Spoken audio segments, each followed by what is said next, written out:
Muito boa tarde. Tudo bem, pessoal? Como vocês estão?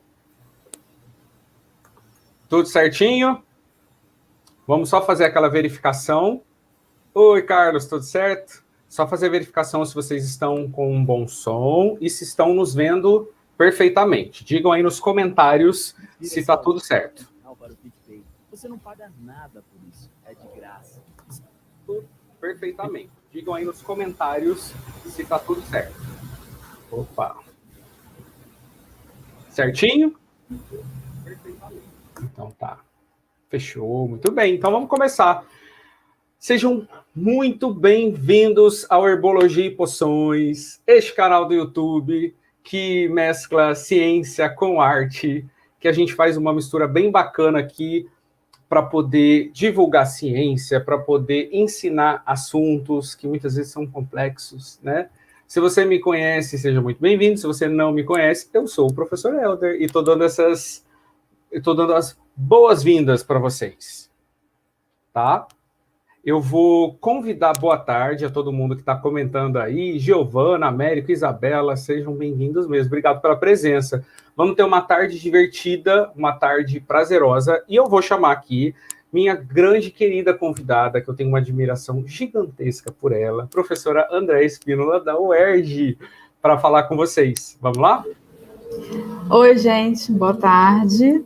Eu sou Andréa Espínola, para quem não me conhece, né? Sou professora do Instituto de Biologia da UERJ e estou aqui hoje numa parceria com o professor Helder Carvalho, que além de ser um professor do corpo docente da pós-graduação, onde eu sou coordenadora lá na UERJ, é um grande amigo que eu tenho o prazer de ter em minha vida há alguns anos.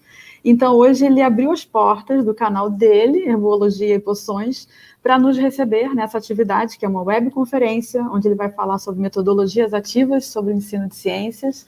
E essa atividade, ela faz parte, né, de um ciclo de atividades virtuais sobre ensino de ciências, que nós iniciamos em julho, né, em relação à pandemia, a suspensão do calendário acadêmico, para que a gente pudesse estar junto, falar sobre ciência, falar sobre metodologias de pesquisa, metodologias pedagógicas, pesquisas que nós realizamos, que colegas da área também realizam. Então, nós fizemos o convite para o Helder, que nos aceitou com muito carinho, e hoje ele não só aceitou o convite, como ele está fazendo a primeira transmissão ao vivo do canal dele, que para nós é um grande prazer poder saber que essa transmissão ao vivo está sendo por meio de uma parceria conosco, professores do Departamento de Ensino e Ciências da UERJ, e ele vai falar um pouquinho, né, desse trabalho que ele tem, uma das linhas que ele tem desenvolvido, que são as metodologias ativas.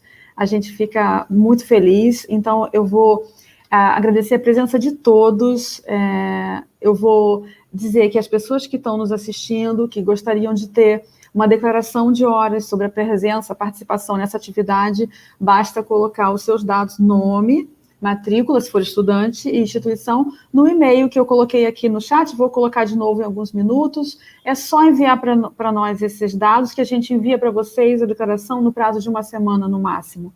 Agradeço a presença de todos os alunos do nosso mestrado, Prof. Bio, os alunos da especialização em ensino de ciências, para os quais essa atividade foi especialmente desenvolvida. Fico feliz de ver pessoas queridas aqui no chat, tá? Daniele Borim, uma querida que foi da nossa equipe durante anos, e vários outros que estão aqui. Então, muito obrigada por estar aqui conosco. Eu vou, então, passar a palavra, devolver para o meu querido, para o Helder Carvalho. Ele vai se apresentar, nem falei do currículo dele, porque ele vai se apresentar e desejar uma excelente palestra, Helder. Muito obrigada. Imagina, eu que agradeço, professora. Obrigado mesmo. Lindas palavras. Então, deixa eu só me projetar aqui, ó, junto da palestra aqui. Deixa eu ficar inicialmente assim para poder falar melhor com vocês. Então, mais uma vez, como eu disse, sejam bem-vindos. Obrigado mesmo pela presença, né, de todos que estão nessa tarde. Eu me comprometo, eu e a professora Andréa nos comprometemos a fazer esse momento super divertido, recheado de aprendizado para vocês, tá? A gente valoriza bastante esse processo de ensino. E daí o que fiz? Fiz isso daqui. Vamos compartilhar aqui com vocês, ó. Ó, vamos aqui, olha que bacana. Esse é o título da minha apresentação, né? 7 metodologias ativas para o ensino de ciências, e sim, escolhi a dedo, assim, 7 estratégias, 7 metodologias que eu gostaria muito de compartilhar com todo mundo que está aqui, tá? Espero realmente que vocês gostem. Eu vou deixar a tela visível e em alguns momentos eu volto para falar com vocês, tá bom? Vamos lá. Ó, mais uma vez, agradecer não só a professora Andréia, a professora Rosane, né, da coordenação do curso de especialização em ensino de ciências, como ao IBRAG, ao Departamento de Ensino de Ciências e Biologia. Eu digo e repito isso sempre, eu tenho uma profunda admiração pela UERJ, né? Eu lembro que há muitos anos atrás eu passava, vi o prédio da UERJ, achava assim, falei, meu Deus, que lugar bacana, que instituição, né, dos sonhos, né, para alguém que vem lá do interior. Daqui a pouco eu vou falar sobre a minha história para vocês. Então, recebam, eu estou olhando aqui para a câmera, os meus agradecimentos a toda a instituição e ao departamento, tá bom? Vamos aqui voltar para a tela principal. Gente, um breve memorial acadêmico, se você não me conhece, né, ou não teve antes aqui no canal, eu tenho uma graduação na área de saúde visual e uma graduação em ciências biológicas. Então, dentro da área da saúde, eu me dediquei a estudar ortóptica, que ela faz menção a possíveis desvios que os olhos podem ter, como estrabismo. Eu tenho absoluta certeza que todo mundo aqui já ouviu falar, né, estrabismo e coisas desse tipo, lentes de contato, né, é uma área da saúde que me encanta muito, né, mas hoje eu estou aqui mais como biólogo mesmo, que é minha segunda graduação em ciências biológicas. Tenho a pós-graduação nível especialização no IOC da Fiocruz, na área de ensino em biociências de saúde, e o mestrado também, mestre em ciências pela Fiocruz, tá? O que eu faço da vida, né?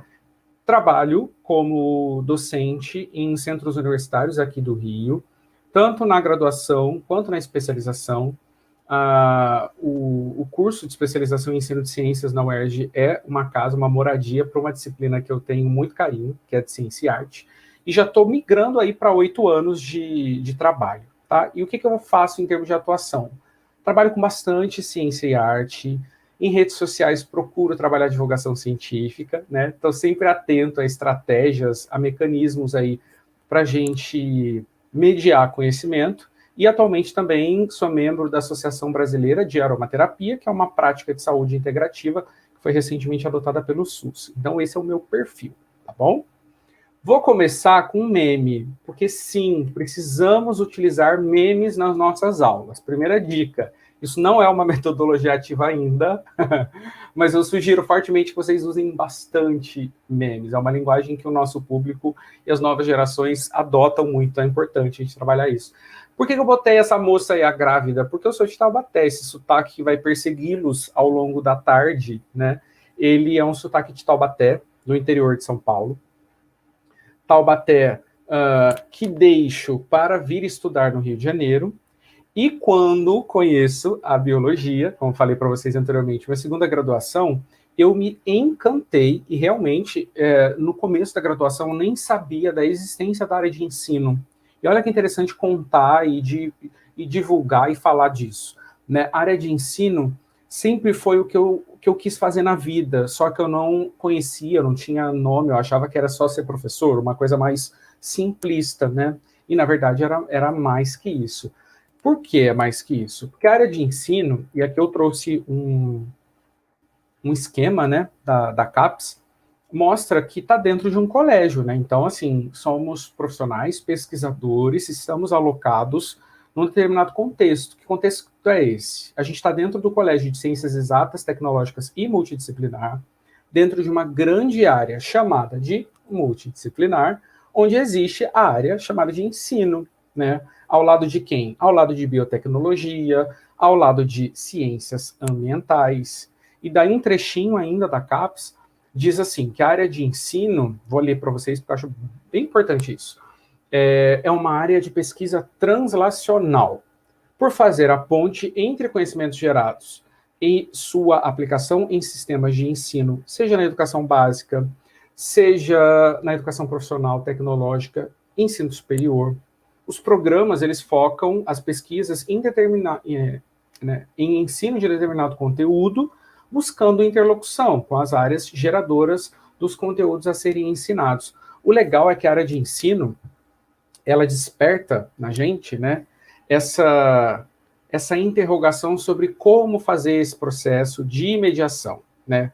De que maneira eu vou tirar um conteúdo do Bioquímica do Leninger e vou dizer, e vou trabalhar um processo onde o estudante ele vai compreender que aquilo é importante para a vida dele, ele vai pautar esse conhecimento em cima de raciocínios que ele vai ter na vida, né?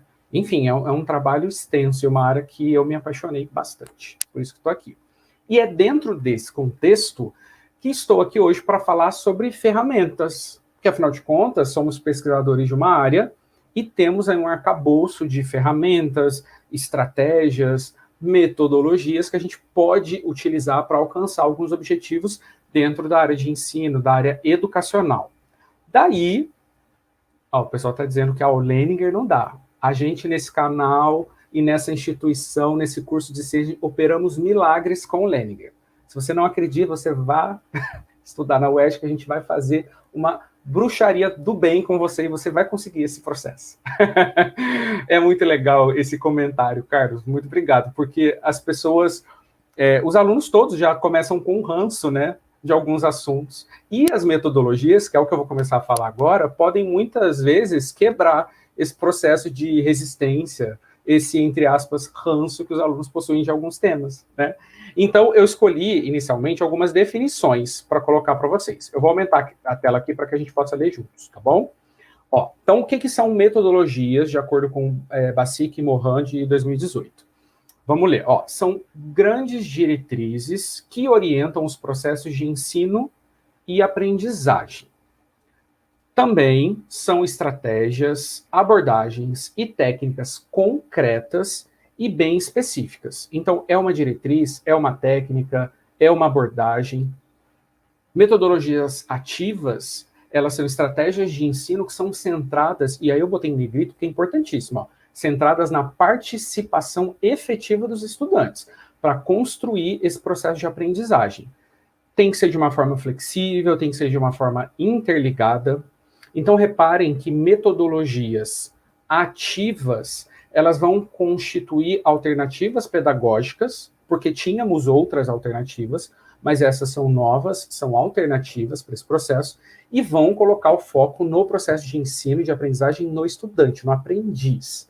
De que maneira? A gente vai envolver esse aprendiz numa aprendizagem por descoberta, numa aprendizagem por investigação, para resolver um problema, né? Então, isso é o que seria, teoricamente falando, as metodologias ativas. Mas eu tenho um desafio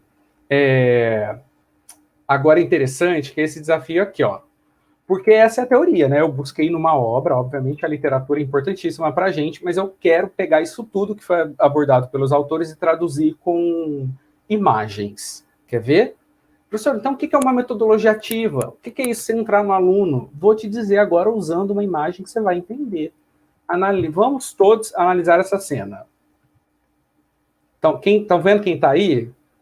Esse famoso, o professor e todo o elenco de La Casa de Papel? Exatamente é o que a gente tem. A gente tem uma aprendizagem que ela é focada, ela é centrada em quem? No professor, de maneira tradicional. Então, a gente tem um modelo de sala de aula que ele é fisicamente padronizado. Reparem nisso.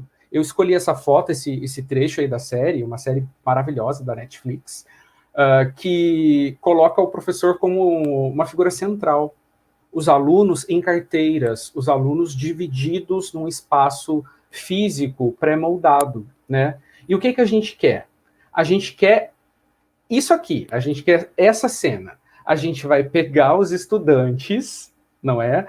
E vai tirar desse modelo tradicional, colocar o foco do processo de ensino-aprendizagem no estudante, tudo bem? Gente, acabou de chegar aqui a minha inspiração para a área de ensino, e eu preciso agradecer, porque foi quem me apresentou essa área.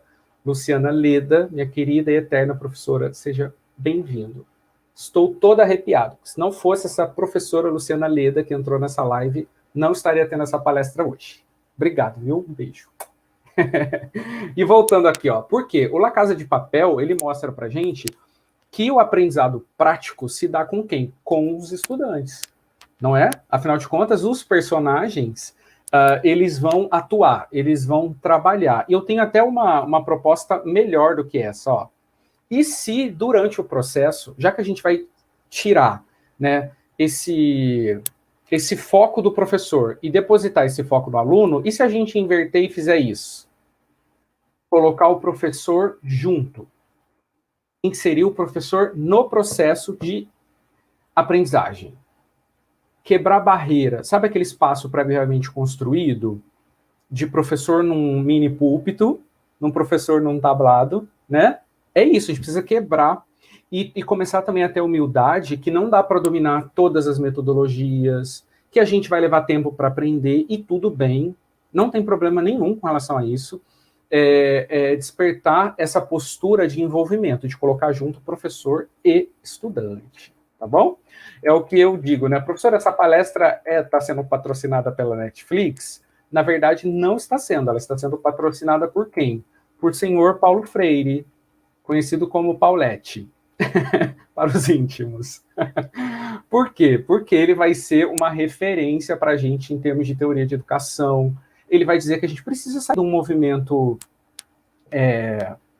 tradicionalista, que pega, né, essa educação que é bancária, para poder proporcionar mecanismo para o aluno aprender, estratégia para o aluno aprender. Então, muito do que eu falo e muito da minha vivência está pautado, né, nas referências, né, educacionais do Paulo Freire. Tá? E daí eu trago uma outra reflexão, que é assim, não sei vocês, agora olhem para mim, vamos falar da realidade das salas de aula. Certamente, né, estamos lidando com muitos professores, a realidade de ensino ela é muito variada, e eu quero contar um pouco da minha. Muitas vezes eu tenho turmas de estudante, na universidade, que ultrapassam 80, às vezes em pauta pode chegar a 100 alunos. Então eu quero que você entenda que a metodologia ativa, ela vai servir como uma luva quando a gente pensa em múltiplas inteligências ou múltiplas habilidades, porque as turmas são extremamente heterogêneas. Eu quero que vocês imaginem um cenário de um centro universitário onde eu tenha na minha frente 100 pessoas. Pessoas completamente diferentes, de bairros diferentes, idades completamente distintas. É o sinônimo de heterogeneidade, né? Então, pensamentos muito variados, níveis de aprendizado também são variados. Então, esses alunos, eles representam, dentro das suas particularidades, seres que possuem inteligências distintas. Alguns serão bons em características interpessoais, como vocês estão olhando aí no rosa. Alunos que são excelentes para a questão sinestésica corporal em laranja ou espacial no vermelho. Aluno acaba não sendo, um artigo que eu vou mostrar a seguir diz que as inteligências, né, lógica, matemática e linguística, são as menos trabalhadas e as menos desenvolvidas em perfis de salas de aula. E acabam se tornando, muitas vezes, esse artigo aqui, ó, deixa eu já projetar para vocês. E muitas vezes a gente pauta as nossas avaliações usando esses perfis de inteligência, né, para isso. Então, retomando, a metodologia ativa, se ela é diferente, se eu tenho várias estratégias em mãos, eu automaticamente vou melhorar também a minha maneira de avaliar o aluno. Porque se eu tenho uma estratégia de aprendizado que ela é... deixa eu agora passar aqui para olhar para vocês. Se eu tenho uma metodologia ativa, que ela é pautada na arte, na criação, eu vou valorizar uma determinada habilidade do aluno. Se eu tenho uma outra que valoriza mais aspectos físicos e sinestésicos, já é uma outra habilidade visual. Então, quanto mais a gente avaliar uma pessoa, eu vi essa frase durante a minha formação em ciências biológicas, avaliar alguém é um processo extremamente complexo. Em grande parte das vezes será um processo falho. E o que a gente consegue? Minimizar essas falhas. Nunca talvez ser perfeito, integralmente perfeito, mas a gente consegue minimizar. Então, as metodologias ativas vão também servir como instrumento para que vocês, professores, avaliem os estudantes, ao invés de pautar naquela prova única que deixa todo mundo com frio na barriga, pode-se fracionar, pode-se fazer uma avaliação que seja mais continuada e que adotem as metodologias ativas. Beleza? Escolhi 7 para compartilhar com vocês. E agora vamos começar explorando uma a uma. Bora lá? Vou começar, como dizem os meus estudantes, com uma expressãozinha feia, mas vou usar, com o pé no peito. Por quê? Eu vou falar de uma que vocês amam. Amam. É o que, uma vez eu vi numa entrevista, que é o principal inimigo da Netflix. Games, jogos. A gente muitas vezes acha que a Netflix está com medo da Amazon Prime Video. E não. Né? Uma vez numa entrevista, acho que o CEO da Netflix disse que a grande concorrente deles eram os ambientes de jogos, porque os estudantes passam muitas horas jogando. E muitas vezes os estudantes reclamam de uma aula EAD. Não é verdade? O aluno fala assim, meu Deus, eu estou há 2 horas aqui. Daí você fala assim, meu querido, mas você ficou jogando no PlayStation durante 5 horas e não sentiu nada. Como é isso? Né? Então vamos falar um pouquinho de gamificação. A gamificação, então, consiste em utilizar pensamento de jogo, dinâmica de jogo, para pegar nosso público, nossa audiência e engajar. E com isso a gente resolve o problema. Por que estou falando... Eu não, né? O autor está dizendo. A audiência, porque não necessariamente gamificação, ela só é utilizada em sala de aula. Muito de gamificação, por exemplo, é utilizado em ambiente empresarial, em marketing. Então, a educação vai incorporar isso para facilitar algumas coisas. A utilização de técnicas de games para tornar atividades mais divertidas e engajadoras, tá bom? O que tem num game, professor? Eu separei alguns quadradinhos aí com processos de jogos, coisas que existem em jogos e que, se quisermos praticar a gamificação, a gente vai incorporar alguns desses elementos durante a atividade. Então, mais uma vez, a proposta é essa. Eu vou criar uma atividade que contemple alguns dos elementos. Serão todos, professor? Não. Acho que até pode. Quer ver? Hoje, na prática, vamos fazer isso na prática? Eu vou usar com vocês, se bem que o que eu vou usar com vocês é um escambo, não é bem uma técnica de game, mas uma progressão. Se vocês forem conseguindo aprender, dialogar sobre todas as 7 metodologias, ao final eu vou dar uma recompensa para vocês. Isso é uma estratégia que eu estou fazendo para gerar engajamento de quem está me assistindo, para gerar engajamento e estimulá-los a ficarem até o final. Isso é real, tá? Tem um presente ao final da 7ª metodologia ativa. Então, isso é, na prática, um elemento de jogo. Eu vou te dar uma recompensa se você cumprir um determinado trajeto. Estão vendo? É assim que funciona. Não basta falar, vamos fazer, não é mesmo? Então, a gente vai fazer o quê? Exemplo, tabuleirizar conteúdo. Quando a gente pensa em jogo, quando a gente pensa em elemento de game, eu acho que todo mundo vai se lembrar de tabuleiro. Talvez se eu pudesse pedir nesse momento, porque aqui pelo tempo a gente não tem como fazer isso. Mas assim, gente, vamos lá, me falem elementos de jogos. Vocês vão dizer dados, tabuleiro, cartas. E o tabuleiro é a minha primeira dica. Pega um conteúdo e tabuleiriza. Criei um verbo novo aí, mas vamos lá. O que é tabuleirizar? Eu vou dar um exemplo que eu fiz numa prática da instituição que eu trabalho, onde eu peguei a Anita Marzocco, que é Princípios Básicos de Bioquímica, e precisava falar sobre mapa metabólico, eu precisava falar sobre interconversão de nutrientes. De novo, a gente cai na bioquímica, que é um desafio que eu tenho como docente, porque eu tenho disciplinas com conteúdo de bioquímica, e eu pensei assim, como é que eu transformo isso em algo interessante? As ideias começaram a surgir porque vou contar a história para vocês, né? Esse conteúdo, ele chegou próximo do Halloween. Então, o que eu fiz? Eu comecei a trabalhar dentro de um software de educação, transformando aquele esquema num tabuleiro. Então, o que eu fiz? Eu peguei o mesmo mapa da Anita Marzocco, que agora vamos analisar isso juntos. Deixa eu só pegar uma caneta, que eu acho que vai ficar mais prático de você. Um laser, ó. Todo mundo tá vendo aí um pontinho vermelho, né? Então, eu comecei a colocar pontos de origem, como aqui um cesto de doces, proteína simbolizando a carne humana, do zumbi, e um olho que não tem nada a ver com ácido graxo, mas eu lembrei de olho gordo e botei esse olho, porque eu não tinha nenhum desenho que me remetesse ácido graxo, tá bom? E daí, ao longo do trajeto, eu criei, por exemplo, alguns empecilhos. Empecilhos, melhor dizendo, eu criei desafios. Os estudantes tinham que percorrer esse grande tabuleiro, evitando, por exemplo, eu não vou aqui explicar a matéria, mas o que os alunos precisavam evitar? Liberação de gás carbônico. Então, se vocês separarem, aqui em cima tem 2 dedinhos, aqui do lado tem uma caveirinha, estão vendo?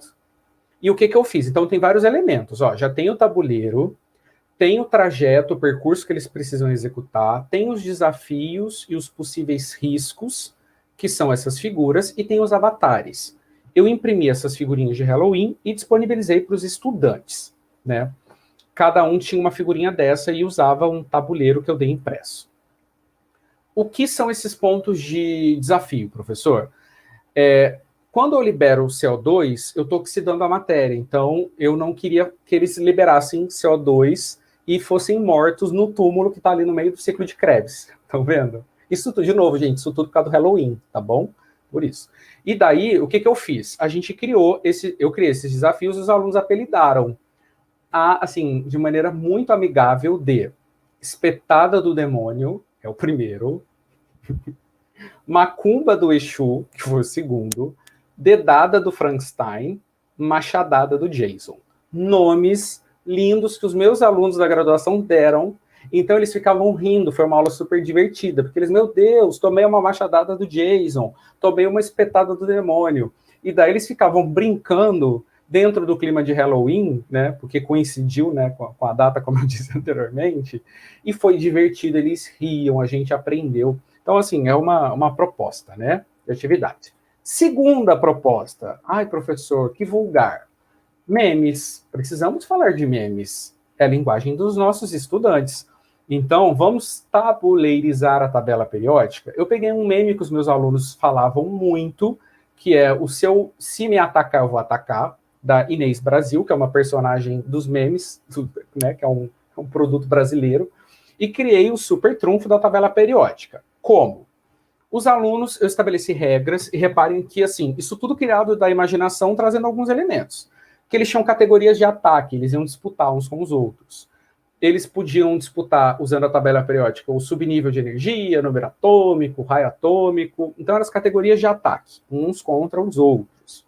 Distribuir esse material belíssimo, belíssimo mesmo, que é de um ilustrador inglês, que ele vem, na época eu comprei essas cartinhas, são cartas da tabela periódica. Então, o que eu usava? Uma tabela periódica com as cartas. Cada aluno pegava uma carta específica e ele tinha na mão, por exemplo, o berílio, com o número atômico 4, tá vendo? Ele tinha o nitrogênio, o níquel. E essas cartas, ela tem 2 faces, né? Uma face que tem um avatar lindo, uma arte, nossa, fantástica, eu sou apaixonado por isso. E do outro lado, informações técnicas, né? Então, os alunos ficavam disputando. Esse é um jogo que a gente chama de jogo de competição, né? É um jogo competitivo. Eu aprendi na minha vida nem sempre fazer os jogos competitivos, mas os colaborativos, né? Mas já vou falar sobre isso.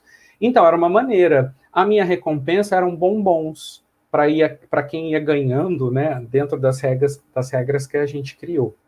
E daí eu usava a tabela periódica e cada um falava, eu vou atacar fulano, por exemplo, usando o número atômico. Quem tivesse o maior número atômico ganhava. Ou seja, eu peguei falando em Jason, né, eu peguei um grande monstro da química que os alunos têm muito receio e transformei num tabuleiro para que eles pudessem se divertir.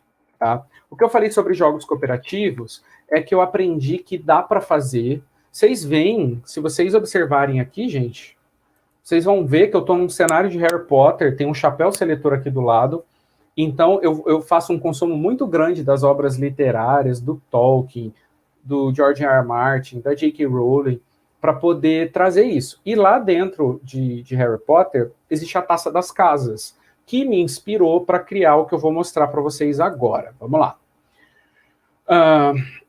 A Taça das Casas é um evento que acontece dentro de Hogwarts, onde cada casa disputa. Daí você vai pensar assim, professor, mas isso é uma disputa, os alunos estão brigando uns com os outros. Calma, né? Eu queria fugir um pouco desse ambiente de competição e fazer com que eles se engajassem numa causa própria. Então, o que eu fazia? Deixa eu voltar aqui, desculpa. Eu tive a sorte de ter uma mesma disciplina, né? Uma mesma disciplina e tinha 4 turmas diferentes. Então, tinha uma turma no Catete noite, uma turma na Barra de manhã, então eles não se conheciam. Fiz um sorteio e disse, fulano não, né, falando para a turma, vocês são a Sonserina, a turma da manhã no sorteio é a Grifinória. Então, eles sabiam que estavam numa disputa com alguém, vamos dizer assim, tinha um... Não é inimigo a palavra, mas tinha um competidor, melhor dizendo, que era imaginário, mas eles não brigavam dentro de sala de aula, eles não competiam, porque eu queria que eles se ajudassem. Então, como foi esse processo? Eles disputaram ao longo de um semestre inteiro, né? Eu vi que Daniela e Cristina teve uma pergunta boa, afinal vou responder, gostei dessa pergunta, Daniela. Obrigado. E daí, eu vi que, assim, tem que fazer teste para dar uma pontuação. Então, eu utilizei as provas, como vocês estão vendo aí, avaliações, né? Para que fosse uma forma de avaliação individual. Além disso, eu fazia testes de revisão e pequenos exercícios ao longo do semestre, e eles iam adquirindo ponto dentro da Taça das Casas, e fiz uma prova de sorte. Então, deixa eu mostrar imagens para vocês. Isso daí que vocês estão vendo na tela são alunos da Barra da Tijuca numa prova de pontuação pequena. Então, eu falava assim, gente, expliquei tal conteúdo, a gente agora vai fazer aqui um teste para a Taça das Casas. Daí eu contabilizo por meio do Plickers, que é uma ferramenta tecnológica para colher esses dados, tá bom? E daí, ao longo do semestre, eu ia publicando nos meus stories do Instagram essas informações, para ver que turma estava na frente, né? A prova de sorte, o que eu fiz? Depois que eles fizeram as primeiras, exatamente, obrigado, professora, uma avaliação mais formativa. E também criei uma dinâmica de sorte, onde eu peguei os alunos com as melhores notas, os que tiveram melhor desempenho, e num dia surpresa eu publiquei a carinha deles no meu Instagram, como vocês estão vendo aí. Cada quadradinho desse é uma foto do meu Instagram. Obviamente, eu pedi autorização para eles, eles toparam participar. Então, eu publiquei isso, deixei 24 horas visível no meu Instagram e reverti o número de likes para a turma. Então, é muito interessante, gente, real isso. Estou tocando nesse ponto porque, sim, em alguns momentos da minha vida, eu olhava para a metodologia ativa e falava assim, isso dá certo, como que é? Sabe quando você fica assim, meu Deus, eu estou tão acostumado com uma coisa mais tradicional, preparo o meu PowerPoint e ensino? Dá sim. Eu via os alunos se ajudando. Fulano, estuda porque vai ter tal coisa. Eles se ajudam mutuamente. E esse ambiente colaborativo é fenomenal. É muito bonito de ver, tá? E daí, eu tive num semestre 2019.2 a Corvinal como sendo ganhadora. 2020 não deu para fazer por causa da pandemia, me tirou um pouco do esquema, eu já tinha feito tudo, então foi mais complicado. Eu desisti da Taça das Casas e estou tentando ver como que eu vou adaptar isso para o ambiente de EAD, tá bom? E aqui, eu não vou falar muito desse, né? Isso aqui eu quero só deixar esse site, quizzes, na verdade, .com, porque é um site que eu descobri recentemente num treinamento que eu fiz dentro da minha instituição, que inclusive me ensina muita coisa sobre metodologia ativa, que é para que vocês façam dinâmicas de game em EAD. Não dá para explicar aqui agora, até porque eu estou conhecendo, mas quero deixar a dica. Então, se você está trabalhando ou vai trabalhar com EAD nesse momento de pandemia, dá para fazer jogo à distância. Tem as limitações, obviamente não dá para reproduzir a Taça das Casas, mas isso é, né, uma possibilidade. Beleza? Para estratégia 2, vamos lá. TBL, uma aprendizagem baseada em quê? Em times. Tá? A gente vai criar pequeninos grupos de trabalho para futuramente beneficiar o aprendizado em equipe. Ele conta com o quê, professor? Essa segunda metodologia ativa. Tem que ter um estudo prévio e os níveis complexos de aprendizagem em sala de aula. Mas eu preparei aqui um passo a passo para que vocês vejam melhor. Como é o passo a passo do TBL, professor? Primeiro, a gente vai preparar. O professor, né, ele prepara o material prévio, lista qual o objetivo e disponibiliza isso para o aluno. Ou seja, o tópico 1 o aluno vai fazer em casa, tá? Esse é o protocolo. 2, o aluno chega para o dia da aula e o professor aplica um teste individual. Daí, gente, vai da criatividade de cada um. Como eu tenho turmas muito grandes e a dinâmica de fazer esse teste é demorada, eu uso o Plickers, que sai a resposta na hora, como eu falei, que é aquela ferramenta lá que vocês conhecem. Depois que o aluno faz esse teste, o professor já consegue ver a nota dele, se for nesse ambiente automático. Terceira etapa, o professor vai reunir grupinhos para responder o mesmo teste. Ou seja, num momento o aluno responde por si só. Então ele fala assim, quem descobriu o Brasil? Ele tem que acertar aquilo sozinho. Depois volta a pergunta, quem descobriu o Brasil? E ele responde aquilo em equipe. O importante aqui é lembrar que o professor ele tem que olhar, porque senão o aluno faz panela. E nada contra panelas, os alunos têm afinidades entre si. Mas o professor ele tem que tentar olhar assim, fulano é muito bom em biologia. E fulano tem mais dificuldade com biologia porque tem um pensamento mais, sei lá, de humanas. Ele tem que fazer turmas mistas, grupinhos mistos, com diferentes habilidades. Então essa é uma dica boa, tá? Tópico 4. Depois que eles responderam aquelas perguntas, obviamente o resultado sai melhor, né, do que o teste individual. O professor abre para argumentação. Então eles podem bater papo com o professor, eles podem dialogar. Professor, aquela alternativa ali não estava esquisita? Então é um papo também bacana que o professor ele pode humildemente reconhecer essas perguntas tão boas, dialogar, anular a questão e coisas do tipo, né? Quase chegando ao final, ele aplica um conceito. Depois que o professor, né, e os alunos estudaram aquelas perguntas, o professor então vai dar, por exemplo, um estudo de caso, falando sobre o tema das perguntas que foram abordadas, né? E por último, tem um tópico 6, que esse tópico 6, eu confesso, e eu estou sendo muito honesto quando eu falo para vocês que a gente não domina todas, né? Por exemplo, eu não fiz ainda, espero fazer, a avaliação em pares, que é um momento que você executa depois, né? Então, os alunos, eles se avaliam, e eu descobri recentemente, porque a avaliação em par é uma coisa mais complexa, que tem site que faz isso, né? Enfim, você pode depois, cada aluno se dar uma nota durante essa atividade. Então, aqui tem um esquema, tá? Onde você tem um pré-classe, depois você tem na classe garantia de preparo, individual e em equipe, né, feedback, apelação e feedback, aplica conceito, por exemplo, num estudo de caso, e depois avalia os pares. Beleza? Tudo bem, galera? Até então, deixa eu olhar para vocês. Tá tudo bem? Estou aqui seguindo em linha reta, porque separei 7, eu sou uma pessoa que falo muito, estou na terceira, e eu quero que todos fiquem aqui, tá? Então, vamos para a terceira? KWL? Vamos ver se vocês já conhecem essa. A KWL é uma metodologia ativa que parte do princípio de que o aluno já sabe alguma coisa sobre o tema, que ele quer aprender e que ao longo do processo ele pode aprender alguma coisa, né, com os amigos. Então é simples, você precisa de uma folha, né, com a sigla KWL. E aqui vindo em inglês, estão vendo? O que eu já sei sobre tal assunto? O que eu gostaria de saber e depois da aula, o que eu aprendi sobre aquilo. Então, aqui tem uma explicação, não vou ler, mas são só modelos que eu queria que vocês soubessem. Ó, tá vendo aqui? Uma planilha. Gente, isso é muito simples. Uma folha 4, uma folha de sulfite, divide em colunas, né? E aqui tem a explicação do que eu acabei de falar para vocês, né? Deixa eu dar um exemplo aqui que eu achei num site americano, que eu acho interessante. Simples, aqui talvez para ensino fundamental, né? Provavelmente.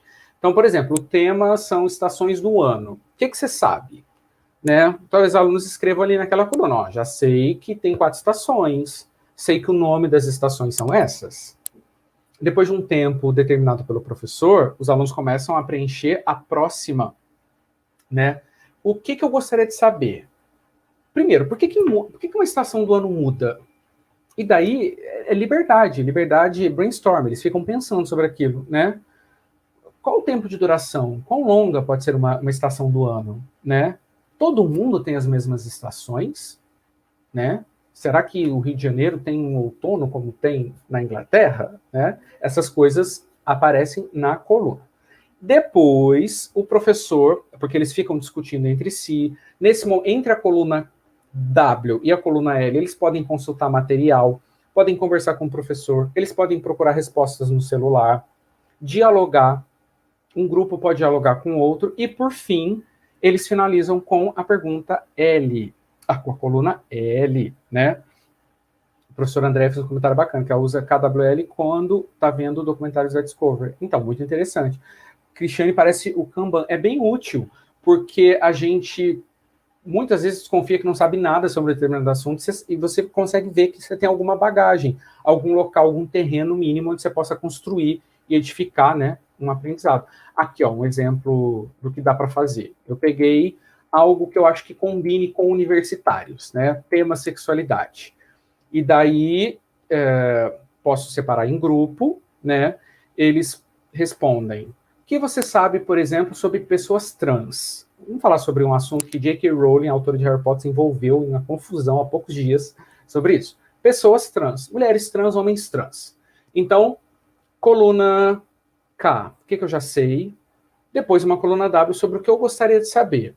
Aqui, ó, entre a coluna W e a L, eu posso, por exemplo, aplicar um vídeo. Eu peguei a Maíra Medeiros, que é uma youtuber super divertida que eu gosto, que ela tem uma série chamada Perguntas que Fazem Para, e daí ela seleciona algumas perguntas que todo mundo gostaria de fazer ou que fazem para um determinado público, e ela pegou um homem trans. Então ele vai falar sobre hormonização, perguntas que confundem o processo de hormonização com identidade de gênero, com identidade sexual, essas confusões que são comuns hoje em dia, e depois na coluna L eles explicam o que fizeram. Belezinha? Bem, vamos para a quarta. Vamos lá, 3h40. Ai, que ótimo. Quarta, mapas mentais. E aqui vocês vão falar assim: ok, mapa mental já conheço, professor, próxima, né? Mapas mentais são excelentes ferramentas. Sou suspeito para falar porque gosto muito de mapa mental, mas vou confessar, não tenho problema de dizer isso, que já tive um pequeno ranço de mapa mental. Acontece, tá bom? O que é um mapa mental? Se a gente pega um mapa mental raiz, né? Eu peguei aqui o Tony Buzan, que até assim, dentro dos cursos que eu fiz, da capacitação que eu fiz de mapa mental com a Alice Kimura, ela coloca como autor de referência. Né? Ele diz que o mapa mental é uma ferramenta que não é estática, é dinâmica, estimula para pensar e planejar, né? Atividades mais inteligentes, mais rápidas. Isso é uma definição. Esse tá em preto e branco porque eu quis pegar um trecho do livro. Eu vou ampliar para que vocês vejam melhor. Ó. Porque é do livro dele, mas um dos preceitos do mapa mental é que seja colorido. Então, o mapa mental, por exemplo, ele é uma metodologia que precisa de uma ideia ao centro, que vai nortear toda a estrutura do mapa. Precisa ter um pensamento que irradia, que, como uma trama de neurônios, precisa ser utilizado cores, porque é o estímulo. De novo, pegando o mapa mental raiz lá do Tony Buzan, tá?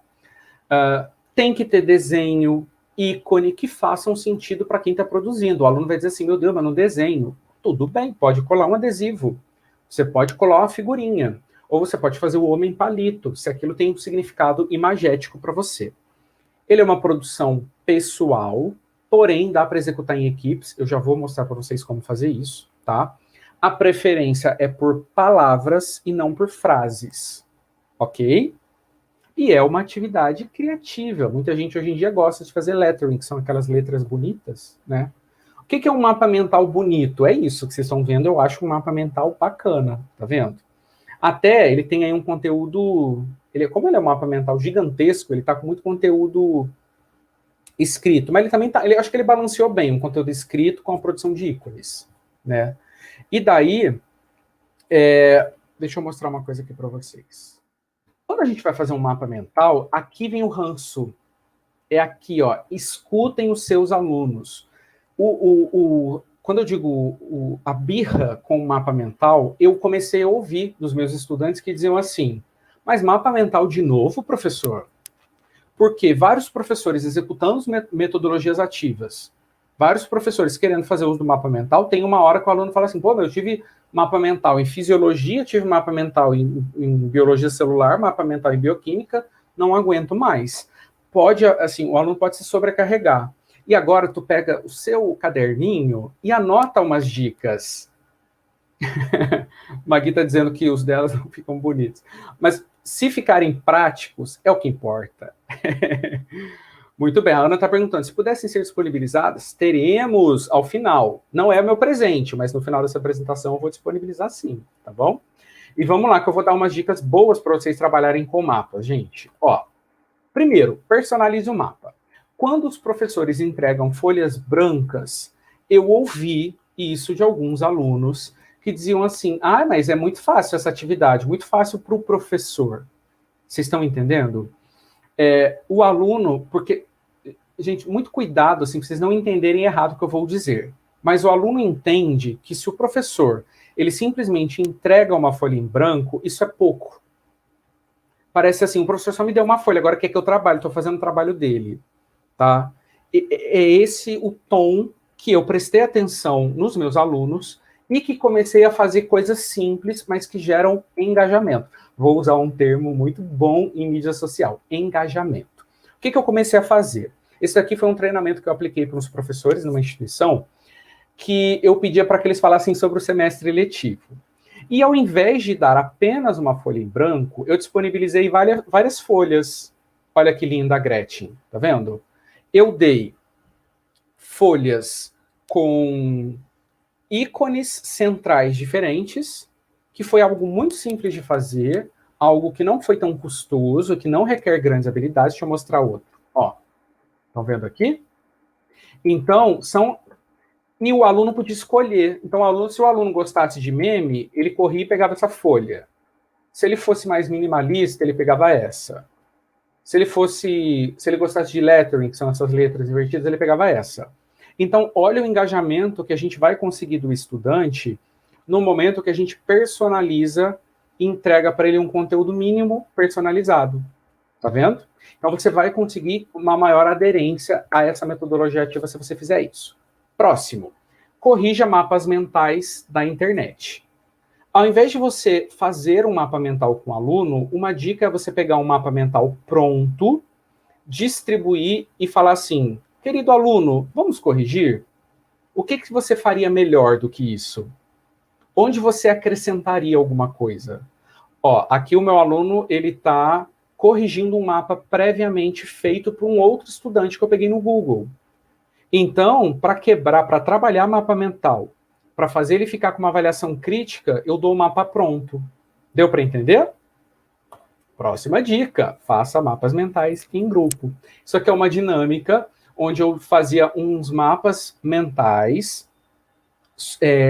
no quadro. Então, a brincadeira tinha um pouco de gamificação, mas um aluno ia ao quadro, preenchia um conceito. Daí, ele chamava outro aluno para preencher um ramo do mapa. E voltava, e eles iam intercalando, criando um grande mapa coletivo. E esse é um mapa mental construído em grupo. Então, reparem que os mapas mentais, eles podem ser trabalhados de outra perspectiva.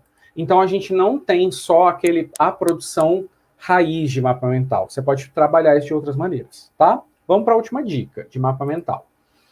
Como que eu corrijo, professor? Analise por coerência. Não vai dar para você, dependendo da sua turma, corrigir todos. Você vai infartar. E a gente não quer, professor, que você infarte. Professor, a gente quer a sua saúde mental. A gente quer o seu bem-estar. Então, você vai fazer uma correção conjunta. Você vai falar assim, o tema é carboidrato, beleza? Então, a expressão ligação glicosídica apareceu no de todo mundo? Daí todo mundo vai levantar na mão, dizendo, apareceu na minha. Daí o professor pode dizer, olha, tal expressão é fundamental, precisa aparecer. E daí ele começa a corrigir, vai aparecer onde? Em que tópico? Então é uma última dica. Belezinha? Já quase chegando ao final, vamos falar do Jigsaw. a nossa quinta metodologia ativa. Jigsaw lembra aquele filme de terror, mas na verdade não tem nada a ver com um filme de terror chamado Jogos Mortais, tá bom? É uma técnica cooperativa, nossa quinta metodologia ativa, baseada em pesquisa, para promover o melhor aprendizado, motivar o aluno. Vamos lá para a última frase. Como um quebra-cabeça, cada peça é importante para o entendimento do produto final. De que maneira? Vamos olhar para a tela. Primeiro, o professor vai escolher o tema e o material que ele vai utilizar. Então, vou dar um exemplo. Peguei uma matéria da Super Interessante sobre vacinas. Eu estou pegando Super Interessante, não sei, que momento que você está aí do seu, né, fundamental, médio, ou pode ser artigo, seja o que for. Divide aquele conteúdo de texto em partes. Por exemplo, divide em 5 partes. Se você dividiu em 5 partes, o que você faz? Você cria grupos de 5 estudantes. Depois, cada estudante recebe uma partezinha pequena daquele conteúdo. Então, vamos lá. Dividir o meu artigo em introdução. Quem é vermelhinho recebeu introdução. Quem é azulzinho, material e métodos. Vocês estão entendendo? Cada aluno pega um trechinho do artigo. Primeira etapa, daí a gente fica com esses grupos mistos. Estão vendo? Ninguém recebe o artigo inteiro. Depois, o professor dá um tempinho para os alunos lerem o material e conversarem nesse primeiro grupo. Depois desse break, desse momento, o professor vai agora remontar os grupos. Como? Criando grupos de especialistas. Ele vai pegar todo mundo que recebeu a introdução e vai juntar. Todo mundo que recebeu, sei lá, material e método, vai se juntar junto. E vai se juntar junto é muito redundante. Vai se juntar, desculpe. E daí a gente vai criar os grupos de expert, ou os grupos de especialista. E daí, com isso, a discussão ela se aprofunda, né? A discussão fica muito mais forte.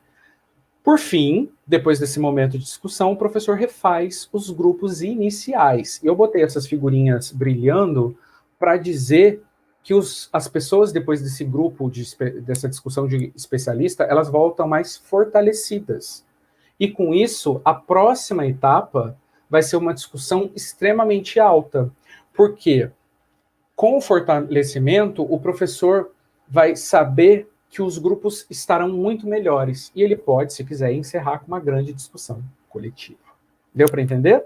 Espero que essas figurinhas que eu coloquei tenham ficado claras. Qualquer dúvida, escreve aí que eu já faço. Isso aqui é uma turma fazendo isso. Tá vendo? Uma turma gigantesca que eu tive, não coube nem todo mundo. Então, é só para vocês terem ideia do que a gente passa em sala de aula. Tá vendo?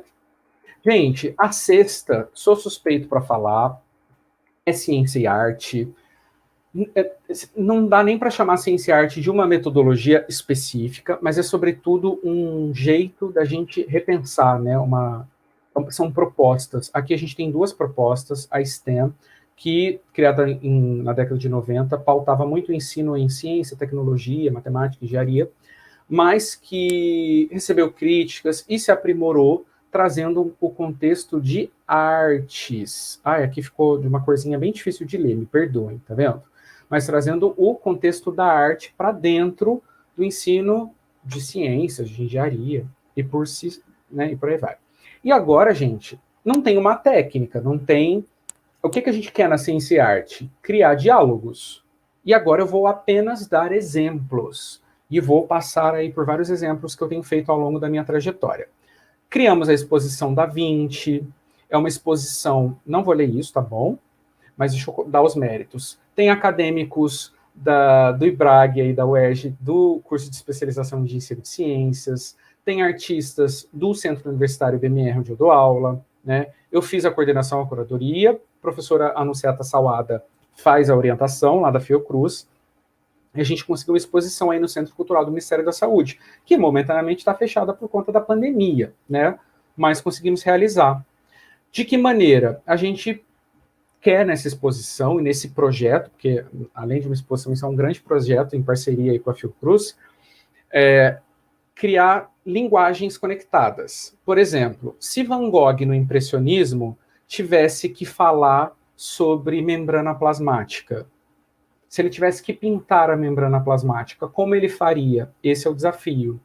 Talvez ele fizesse uma membrana plasmática, sim.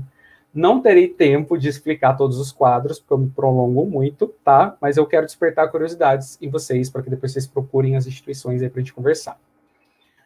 Arte Nouveau francesa, com o ciclo de Krebs, pode nascer isso, onde os carbonos estão nesse vitral, as flores representam liberação de CO2, ganho de energia, uma célula eucariótica surrealista, como vocês estão enxergando agora, e tantos outros quadros, tantos. Olha esse quadro maravilhoso, ó, esse é da UERJ, da Thaís, se não me falha a memória, não é isso? Que fez. Aqui alguns exemplos. Os alunos podem, inclusive, utilizar, a gente pode utilizar, né, essa produção em sala de aula também, é uma alternativa, não precisa ficar só lá fora. Eu imprimo alguns quadros e uso a Ciência e Arte dentro de sala de aula, né? Misturo literatura e ciência, né? Lúcia Della Rocque, da Fiocruz, acho que foi uma das minhas incentivadoras, né? Pego as obras literárias e as transformo em aulas. Aqui no Herbologia e Poções, vocês têm aula de aminoácidos fantásticos e onde habitam. Se quiser entender como eu faço isso, depois dá uma conferida lá no vídeo, né? Divido os meus aminoácidos por casas. Tem uma aula presencial que futuramente a gente vai fazer uma versão dela em vídeo, que é Harry Potter e o Ciclo da Ureia. Brinco quando presencialmente com os meus estudantes, né? A gente faz aí uma brincadeira de meio de RPG, se fantasia de aminoácidos bruxos, né? Brinco que a Fiocruz é um grande castelo mágico, né? Tá vendo que bacana? Aí é para comemorar 120 anos da Fiocruz. Pego Krebs of Thrones, que é uma mistura de ciclo de Krebs com Game of Thrones. Temos aulas aqui no canal também sobre esse assunto. Tá vendo? Fazendo um paralelo das casas de Game of Thrones dentro da obra literária do George R. R. Martin com enzimas e dando coerência para essa analogia. Onde os personagens da trama se tornam enzimas importantes na bioquímica. Tá vendo? Então, isso aqui acho que vai reconhecer quem é fã. Então, vou mostrar uns exemplos para vocês. Muito legal, né? E para encerrar minha fala, mais alguns minutinhos eu encerro. Aguentem firmes que o presente está chegando. Tá vendo? Vamos falar de rede social? Mais uma vez, deixa eu olhar aqui para vocês. Essa atividade, essa metodologia ativa, na verdade, ela não está categorizada como uma metodologia ativa específica. Eu acho que eu me inspirei muito no blog, muito na ferramenta social do blog, para criar redes sociais e timelines com relação de ciência. Vamos dar uma olhada em como eu fiz isso, para que vocês se inspirem também com os exemplos. Eu, por exemplo, não tenho medo nenhum de rede social e acho que isso não dificulta. Né? Obviamente que eu quero o aluno olhando para mim, não para o celular dele, mas daí é uma outra discussão. Mas a gente pode usar redes sociais com, vamos dizer assim, com preceitos científicos, não tem problema nenhum. A própria pandemia acelerou esse fenômeno, né? A gente precisa ser sincero. Então, uma atividade que eu vou compartilhar com vocês agora é uma atividade onde os temas de biologia criarão perfis e redes sociais, tá? Olha que interessante. Deixa eu dar logo o exemplo para que vocês entendam. Aqui não dá para ver, porque está comprido, assim, está pequenininho, mas eu já vou ampliar. Eu peguei principais redes, Instagram, ferramentas de tecnologia, né, de streaming, como Netflix, Spotify, peguei o WhatsApp, tem um pouco de LinkedIn nisso também. E o que eu fiz? Eu disse para os alunos, eu propus essa atividade. De que maneira? O tema que eu trabalhei, melhor dizendo, foi citologia. Eu fui falar de organelas, mas eu acredito que isso vai funcionar com órgão, com anatomia, com micro-organismo. Vocês podem testar, para depois me contem como é que foi em outras disciplinas. Quer dizer, em outros tópicos. Mas, por exemplo, eu vou dar o exemplo aqui da mitocôndria.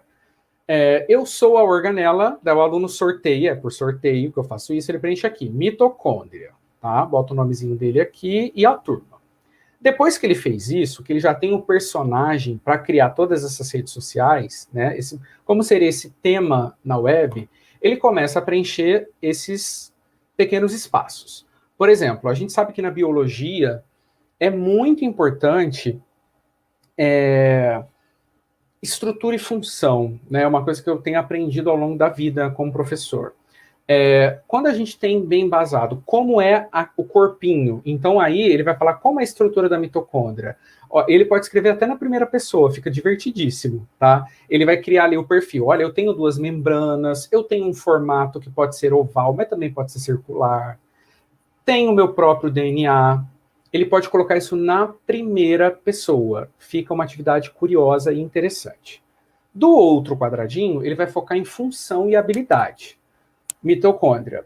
Consigo realizar o ciclo de Krebs sem depender de ninguém. Sei fabricar ATP.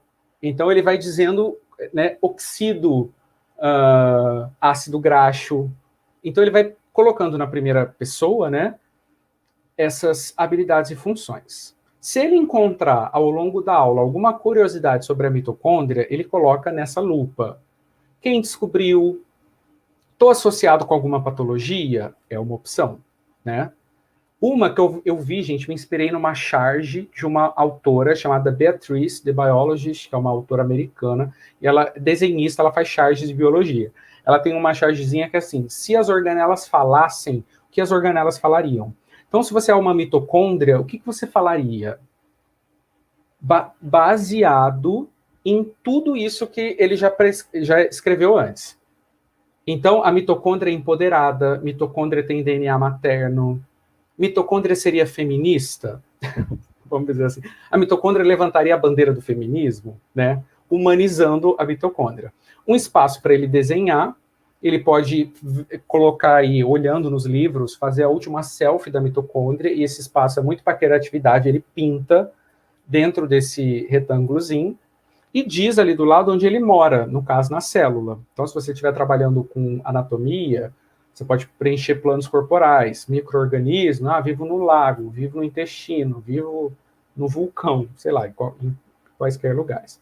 E aqui, para encerrar, uma brincadeira também que é divertidíssima, onde eles colocam, se a mitocôndria, vou pegar o exemplo da mitocôndria, assistisse Netflix, o que ela gostaria de assistir? Olha que coisa interessante, porque é um nível na taxonomia de Bloom que é criatividade, é um nível alto. Porque não tem no Google. Você pode jogar no Google, mitocôndria assiste que filme? Não existe. Mas daí tem que ser algo coerente e discutido com o professor depois. Dos emojis que os alunos usam no WhatsApp, quais a mitocôndria usaria? Ela usaria o do bracinho forte, o da explosão? Porque daí o aluno começa a puxar associações. Trecho de música, eu me lembro de uma aluna que colocou o trecho da música da Isa, uma música chamada Dona de Mim, pela autonomia mitocondrial com alguns processos metabólicos.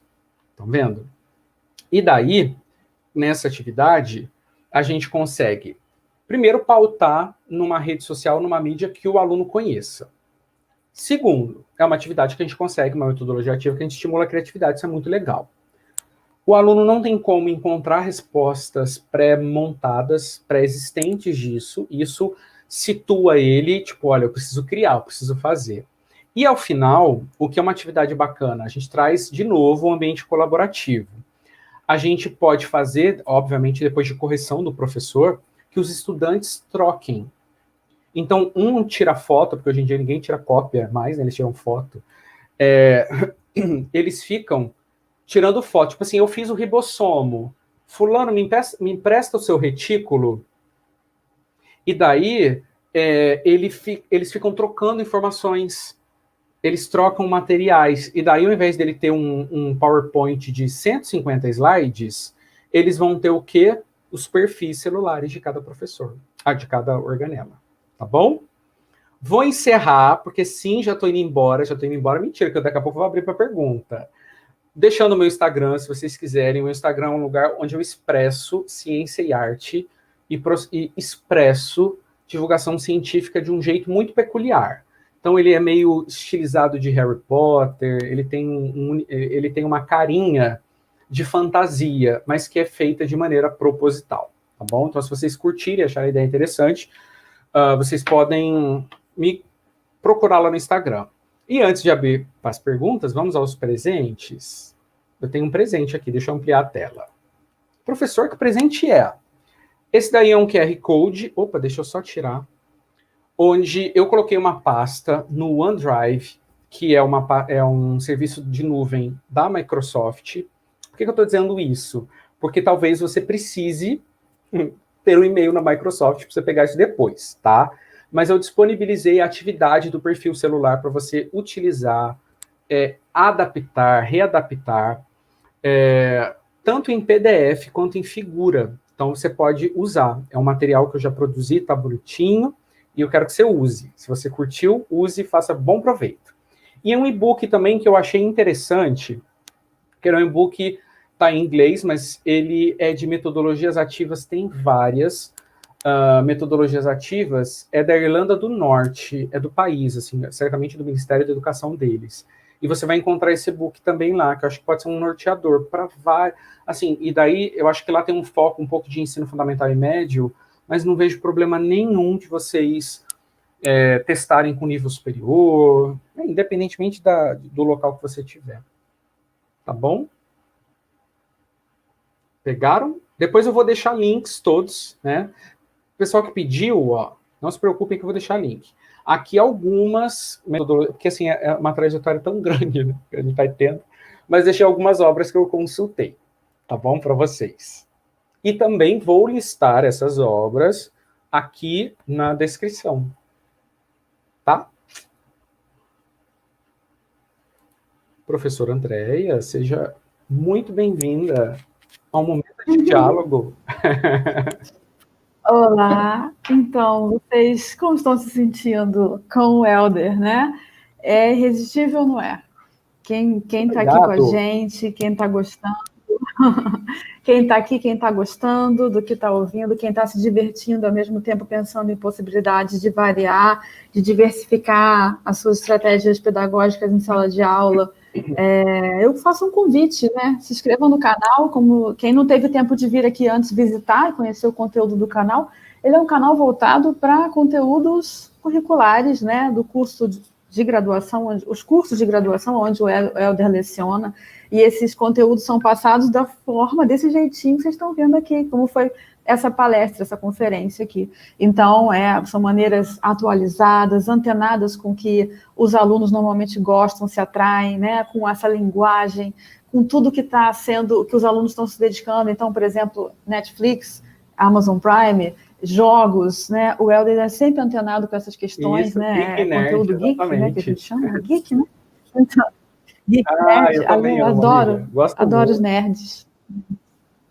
Temos vários nerds aqui, né, assistindo. Eu queria falar o seguinte, primeira coisa, agradecer todos que estão aqui conosco. Nós chegamos a 71 pessoas ao vivo e mantemos mais ou menos parecido. Eu tenho que falar uma coisa. Olha, você vai se impressionar com isso que eu vou falar agora. Tem um ex-aluno meu que atualmente está fazendo sua pós-graduação, acho que está no doutorado no Canadá. No Canadá. Ele está aqui conosco, o Alan Lopes, foi aluno da UERJ, acho que em 2009. Ele está assistindo a gente do Canadá. Acho que nunca tivemos uma audiência de tão distante, igual o filme do Shrek, tão distante. Que legal. Me deixou muito feliz, Alan. Me deixou muito feliz com a sua presença. Tenho muito carinho por ele. Olha, eu sou pé quente, eu escrevi carta de recomendação para ele quando ele foi, não foi, Alan? Escrevi carta de recomendação, ele conseguiu, tá lá. Agora tem o Fernando, que não está assistindo, que também vai para a França. Tem a Bruna, que está aqui. Vou fazer carta para você, Bruna. A Bruna está aí também, para ela poder ir também. Então, eu queria, Helder, agradecer a sua fala, que foi sensacional. Temos várias pessoas vibrando, amando, querendo ser seus alunos, e tenho perguntas. Mas antes, eu queria falar o seguinte. Quero agradecer muito, tem umas presenças aqui muito especiais, posso comentar?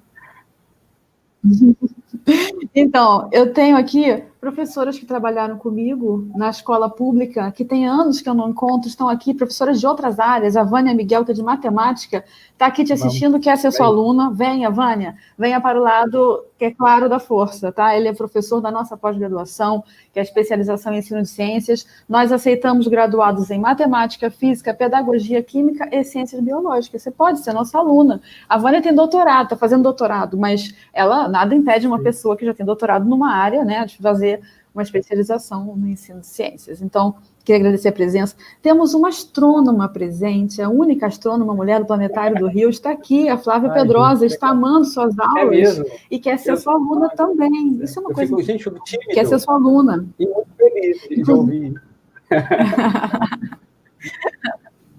Isso é muito gratificante para a gente, fico muito feliz. Aliás, ela está dando curso, esse curso acho que acabou ontem, né? O Astronomia nas Culturas. Foram 3 dias, temos até alunos aqui que fizeram online no canal do Planetário no YouTube. Em breve teremos uma parceria com o canal do Planetário, dia 27 de agosto, depois eu falo com calma.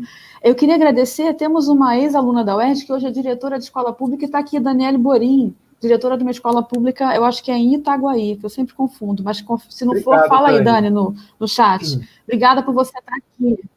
A Monique Schultz, nossa ex-aluna, que hoje é professora da Escola SESC de Ensino Médio, uma escola maravilhosa de excelência, que nossos alunos querem fazer concurso, processo seletivo, para entrar. E Monique também amou suas apresentações e quer usar, inclusive ela tem perguntas aqui. A Thelma, que não sei se você conheceu, Helder, a Thelma que fez doutorado com a Rosane, que aniversário dela é hoje. Parabéns, Thelma. Um super beijo, está aqui prestigiando, aniversariante. A Daniela Frei, que é minha amiga de graduação na UERJ, hoje é doutoranda na Fiocruz e é professora do Cefet Petrópolis, está aqui nos prestigiando. Um beijo, querida.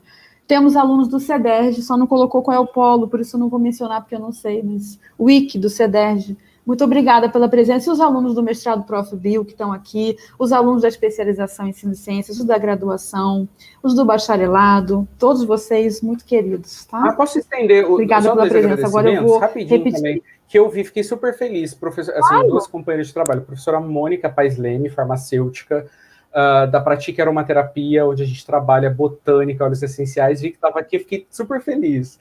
E a professora Luciana Leda, que tinha falado anteriormente, que é minha professora e agora é minha colega, então fico muito honrado. Já vi um monte de gente, Matheus, da Universidade de Ponta Grossa, vi a Larissa me orientando. Olha só, vou botar vocês num potinho. A gente trabalha com bruxaria. Adoro isso. É você que tem que ir pro potinho, Helder. A Luciana, quero mandar um beijo para a Luciana Leda, foi nossa professora substituta muito querida, que os alunos gostaram muito alguns poucos anos atrás. Luciana, muito querida. Bom, então temos algumas perguntas, Helder. A Juliana Costa, ela tem uma dúvida sempre em relação à recompensa, que também foi uma dúvida da Thaís, Thaís Fortunato, que é nossa aluna da pós. Que tipo de coisa usar para recompensa, né? Ela fica com dúvidas. Como você está acostumado a usar? Eu já usei... O que eu tenho de experiência? Eu já usei... Gente, vocês vão rir de mim, tá? Eu já usei desde bombons... quem nunca? Já usei bombons. Quem nunca? Já usei a Taça das Casas. A recompensa da Taça das Casas, ela é cooperativa. Então, quando a turma ganha, recai meio ponto na média de todos eles. Então, eu recompenso com pontuação. Mas daí você fala assim, mas é só isso? Não, tem uma outra forma de recompensa. Lembra da prova de sorte? Que eu falei, que eu colocava, se tornou uma recompensa. Quando os melhores colocados... Assim, isso varia, isso é pessoal. Mas o aluno estampar uma arte que eu criei na minha rede social é uma recompensa muito interessante. Porque vai mãe comentar, vai gente parabenizar o aluno. Pode parecer simples, mas eles se sentem, como o nome sugere, recompensados. Então, nem toda recompensa necessariamente precisa ser física ou de pontuação. Tem algumas outras estratégias. Acho que essa pode ser um exemplo. Perfeito, mas nós adoramos bombons, viu? Se quiserem recompensar os professores, eu tenho alunos aqui que chamam amargo, sempre um flavonoide. Flavonoide faz coisa na vida. Também é meu favorito. Também. Outras perguntas. A Laís Barcelos, nossa queridíssima, minha orientanda na pós-graduação, falou que o sonho dela é ter uma aula de bioquímica assim, tá? Você vai tirar o trauma das pessoas, sabe? Que nem aquelas cartomantes que colocam, trago o amado em 3 dias, você vai falar, tira o trauma da bioquímica do Leninger em 3 aulas. Eu vi comentários lindos da Laís, então muito obrigado, tá? Vi mesmo. Ela é uma querida. O Américo falou que já fez um super trunfo de histologia, né? Ele gostou quando viu a sua experiência com o super trunfo. Que legal.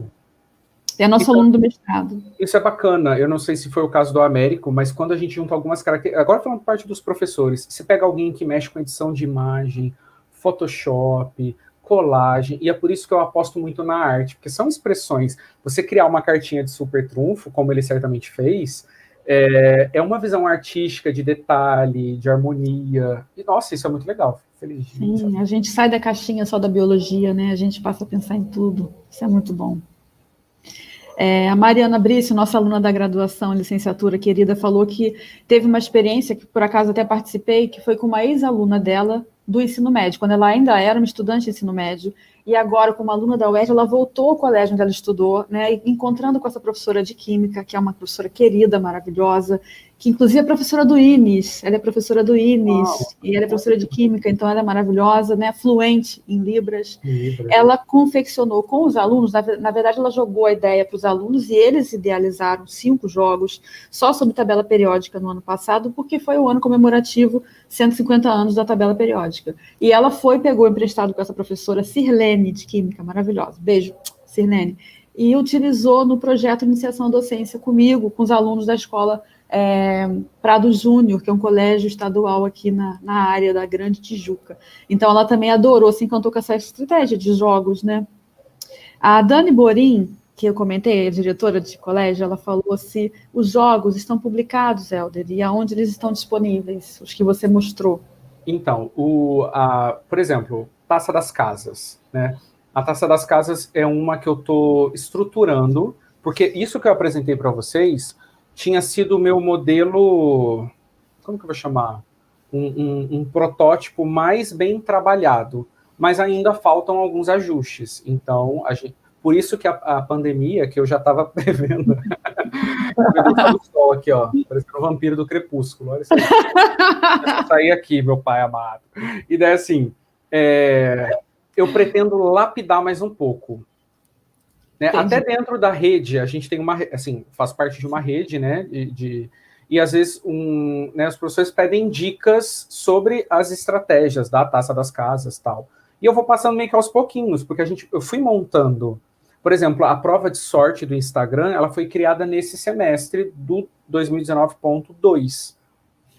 Como assim, uma novidade. Então, é meio que a gente vai montando. Vou aproveitar pegando o link com o jogo da tabela periódica.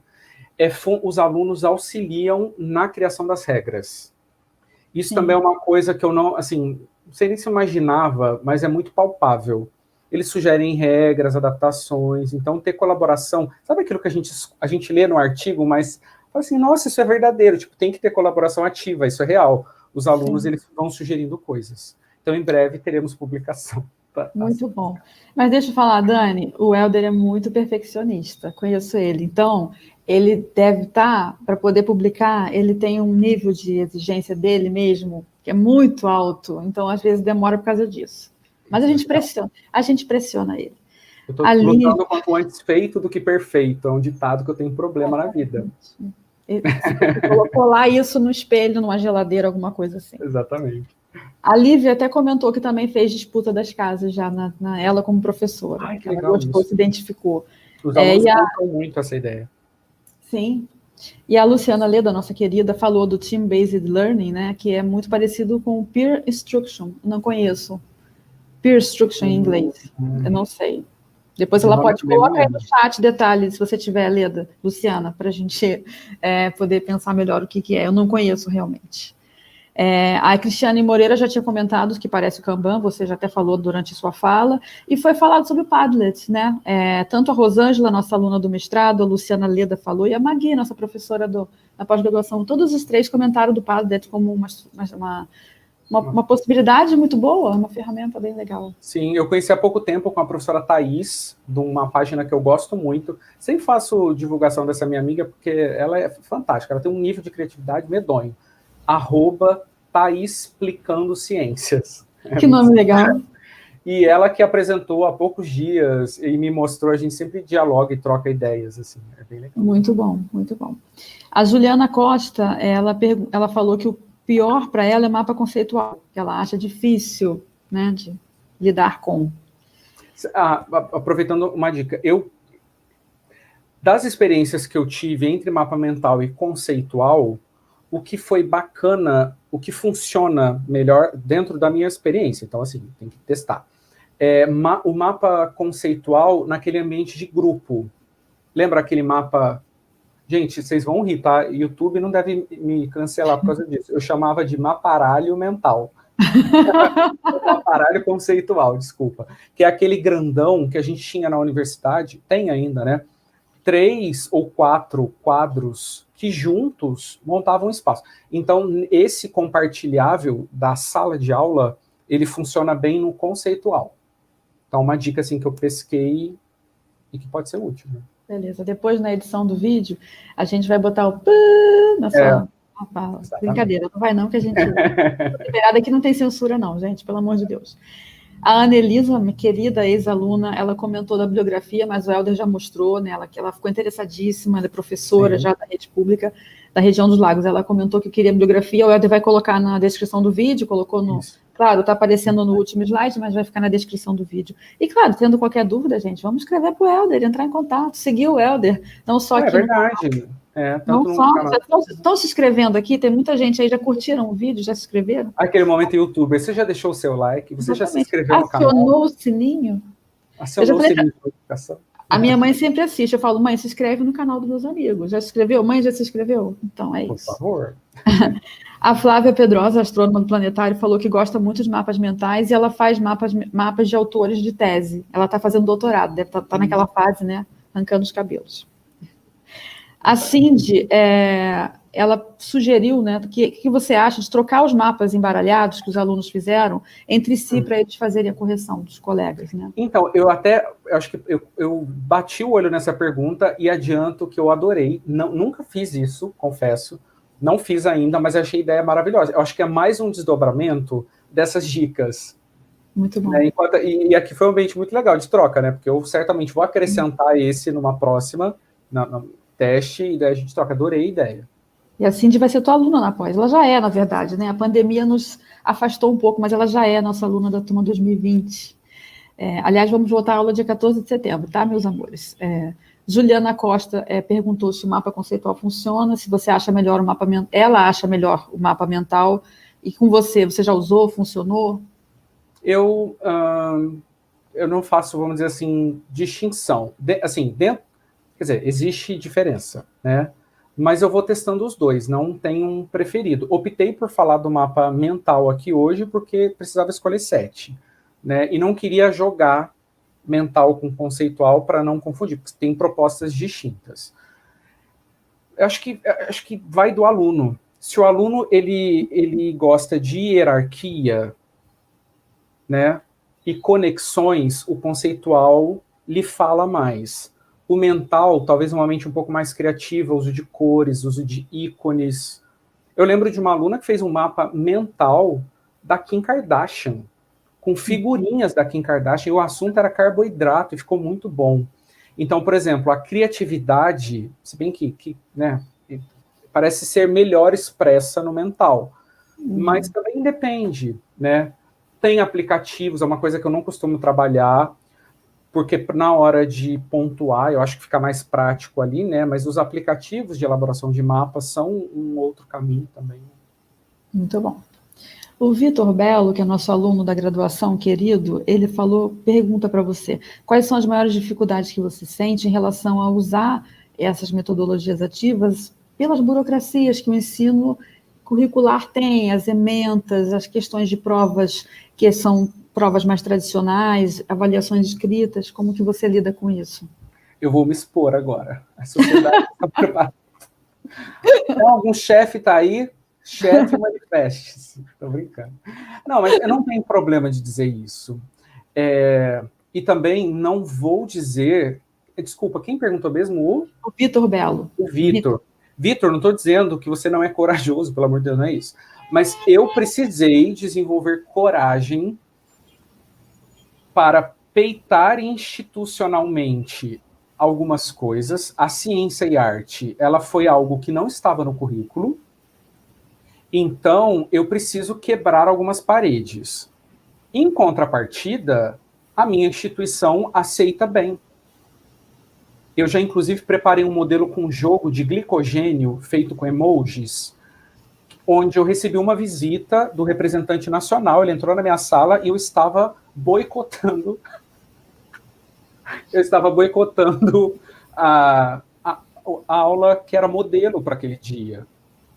E daí, quando eu falo que há que se ter coragem, eu me sinto, pela minha formação, e é por isso que eu não me canso de agradecer, Andréia, Rosane, Luciana Leite, são pessoas que me inspiram muito, Fátima, que passou aqui, Mônica, enfim, várias pessoas, porque isso me empodera. Porque a gente tem um empoderamento técnico mesmo. Não é uma coisa de achar que funciona. Tem muito raciocínio que a gente articula, né? E daí, eu, quando defendo uma quebra institucional, eu defendo com tanta propriedade que eu não tive problema.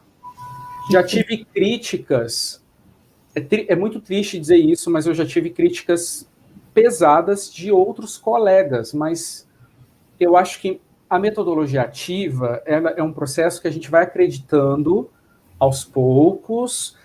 Eu até hoje eu passo por isso de olhar para uma metodologia ativa e às vezes me parece mais confortável seguir o modelo tradicional. Porque quem vê uma apresentação dessa, talvez pense, não passa por isso. Sim, a gente passa. Muitas aulas que eu elaborei alguns anos atrás são aulas que estão num modelo muito tradicional. Então, há que se ter coragem, porque educar e o ensino, você precisa de coragem para repensar currículo, estratégia, para, como a Cristiane disse, eu acho, dialogar. Está entendendo? Então, esse é um caminho. Não Sim. É um processo fluido, mas eu acho que faz parte de qualquer evolução. Verdade. Nessa linha de pensamento, a Anelisa, que também foi nossa aluna, pergunta novamente sobre as metodologias ativas, como elas afetam a disciplina em sala de aula, como você sente isso? Os alunos dela são bem agitados, ela tem medo de propor, tem preocupação em propor, e eles ficarem fora de controle. Ela trabalha com o ensino fundamental, eu acho que ela trabalha só com o ensino fundamental. Então, Sim. É uma faixa etária realmente diferente, né? Então, quem pode salvar, a estratégia que eu acho que pode salvar casos como esse é a estratégia da gamificação sobreposta. Então, eu vou dar um exemplo. Eu, como crio uma gamificação que ela é semestral, as metodologias ativas que os estudantes confeccionam, elas valem pontos para a taça das casas. Então, essa recompensa do ponto, que é uma recompensa imaginária, ela é virtual, vamos dizer assim, ela pode estar sobreposta naquela aula. Então, vamos imaginar que ela vai tentar um KWL. Só de juntar em grupinho, a gente sabe que já, né, confusão. E daí, ela pode dizer assim, ó, esta atividade de KWL, ela será revertida em pontuação para a taça das casas. A gamificação me parece muito boa para fazer certos controles, ou tipo foco, trazer foco, porque como você dá objetivo, então hoje vocês podem conseguir 30 pontos. Um exemplo. Então vamos lá, Sonserina, Grifinória, vamos lá. E daí eles. Então, assim, parece engraçado dizer isso, mas é sobrepor uma metodologia a outra, talvez ela consiga conter. Tenta aí, Ana, e depois fala pra gente o que você sentiu, o que você achou. Vale mesmo, porque a gente pensa aqui, mas daí tem que ver na prática. E vencer a nossa aluna na UERJ, Ana, eu acho que a Ana está no mestrado do Pedro II, tenho quase certeza. O Roberto, que é nosso aluno da especialização, seu aluno nosso, né? Ele pergunta como relacionar o tempo de aula com as metodologias ativas, né? Se você acha válido tarefa para casa, nesse sentido da metodologia ativa. Tá, boa pergunta. Primeiro, aproveitar para fazer um comentário. Se a metodologia ativa, ela contemplar uma coisa uma pré-leitura, uma pré-visualização de um documentário, alguma coisa assim, professor, seja firme, eu aprendi. Seja firme, e se o aluno disser, não li, não pare a metodologia ativa por conta disso, porque você cria um artifício ali complicado. Então, se tiver então é um comentário que eu acho importante. Se o aluno fala, mas minha turma não lê, executa que ele se automodula com o passar do tempo. Segunda coisa, eu percebo que assim, não tem muito o que fazer, mas o cronômetro é importante. Várias metodologias ativas têm momentos, porque eu fiz resumos, né? Mas se você pega uma literatura que fala sobre elas com mais detalhe, eles vão falar que cronometrar o tempo é fundamental. E algumas dá para fazer depois. Por exemplo, se você pegar um site que dá para fazer avaliação por pares, daí deixa esse pedacinho para depois. Né? O que falhas que eu já tive? Eu lembro de uma vez que eu fui fazer um determinado jogo e daí, sim, a gente sabe que o tempo de sala de aula, dinâmica, nem sempre é bonitinho e quadrado, como eu estou falando. Eu já passei, eu queria resumir ao final, sabe? Fazer aquela grande revisão. Então, finalizamos o jogo tal, que tinha por objetivo conhecer enzima XYZ. Eu já percebi que teve aula que eu não consegui fazer isso. Eu encaro mesmo como prejuízo. Daí, mas daí eu tenho que, sei lá, tomate. Olha aqui. Gente, só uma ferramenta. Ai, o sol. Vocês estão vendo aqui o tomatômetro? Isso aqui é uma ferramenta na vida, o Técnica Pomodoro. Custa 9 e pouco, comprem. Patrocínio do Saara. Exatamente. Né? Vale Muito bom. Sério, vale a pena, porque ele é bonitinho, vermelho, chama atenção e apita. Isso é fundamental. Ótimo. Maravilhoso. E por último, das perguntas que eu anotei enquanto enquanto você estava falando, né? Porque depois eu estou aqui, a Graciele, que é aluna do ensino à distância, do EAD, UFRJ, ela não falou se é da biologia, mas imagino que sim. Ela que acessou ouvinte online, ela quer saber como ela pode ser ouvinte das suas aulas online. Ai, meu Deus, ela não tem noção de quantos alunos você tem. As turmas do Helder, antes da pandemia, já eram aquelas turmas de acima de 50 pessoas. Não faço ideia agora. Eu mostrei uma foto ali, uma foto que eu mostrei, eu lembro que na pauta, tá, gente? Porque daí ao longo do semestre cai, mas eu lembro que na pauta eu tinha uma turma que eu acho que eram 130 e poucas pessoas na pauta. Meu Deus. Então, mas eu curto muito, então não sei como fazer isso, mas venha. A gente sempre tem espaço, né? Muito bom. Então, essa foi a última pergunta que eu anotei, Helder, enquanto você estava finalizando a fala. Provavelmente tem outras pessoas aqui que fizeram outras perguntas após a gente ter começado a bater esse papo mais em formato dialógico. Quero aproveitar e mandar um beijo super especial para a professora Fátima Alves, queridíssima, que está aqui, eu não tinha percebido, desculpa, né? O Helder comentou, nossa querida está sempre prestigiando, uma excelente professora, e a gente pode estabelecer, né, Helder, porque agora fica difícil ver tudo ali, a gente tem um delay, né, entre a transmissão, gente, e né, entre o canal que a gente está ao vivo e a transmissão, são 2 minutinhos, ou um pouquinho menos, mas é muito confuso ficar lá e cá, porque o áudio não bate, enfim, a gente fica se sentindo alienígenas. Sabe o que eu consigo fazer? Então, como eu falei, a primeira transmissão, a primeira live aqui, eu consigo depois passar e certamente responder os comentários, não? Sim, é o que a gente tem feito em todas as lives, é responder aquelas que não puderam ser respondidas ao vivo, por meio de resposta digitada no chat, que fica salvo. O chat fica salvo no vídeo, que vai ficar hospedado no canal. Então, eu queria lembrar todos os alunos que participaram conosco, agradecer muito a presença e lembrá-los que quem precisa de declaração de horas para cumprir aquela carga horária de 200 horas, né, de atividades culturais científicas, que nos enviem um e-mail para o e-mail que está aí no chat. É só dar uma olhadinha, o specuerg@gmail.com. Vou até escrever de novo, porque alguém pode não ter visto. E nos envie, por favor, seu nome completo, matrícula, e que coloque a sua instituição, porque a gente está fazendo uma espécie de pesquisa, né? Não é uma pesquisa, a gente está verificando qual o público que a gente está atingindo com essas atividades virtuais, né, sobre ensino de ciências. Deixa eu ver se está certinho, specuerg@gmail.com. Isso, manda esse e-mail para nós, que nós enviaremos de volta para vocês a declaração no prazo máximo de 1 semana. Nós agradecemos muito a presença de todos os professores, amigos, queridos que estiveram aqui carinhosamente nos acompanhando. Convido de novo os alunos, professores, a se inscrever no canal do Helder, né, porque é uma pessoa muito criativa, isso ajuda a divulgar, embora ele já tenha zilhões de seguidores, né, mas é óbvio, é muito importante, né, sempre ampliar, e pessoas da área, muito bom.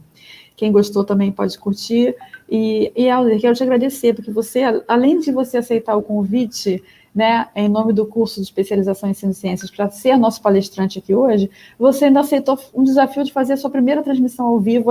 A gente não sabia usar o programa, foi tudo aprendi, né, de última hora. Agradeço aquelas pessoas que ajudaram, especialmente a Jéssica Norberto, né, do canal Centro de Ciências e Museus Acessíveis, que é uma parceirona, que deu todas as dicas. E agradeço você, Helder, por sempre nos empolgar quando a gente fala de ensino, educação, sempre trazer coisas atualizadas. Eu sou muito feliz de ter você como professor do curso que eu coordeno e como amigo, né? Então eu sou duplamente felizarda nessa relação. Muito obrigada, viu? Ai, meu Deus do céu, fico todo feliz. Então é isso, gente, eu me despeço de vocês, agradeço também. Nossa, Andréia, você sabe o quanto essa admiração é recíproca. Quero agradecer a todo mundo real que comentou. Eu estou vendo assim, um número de mensagens.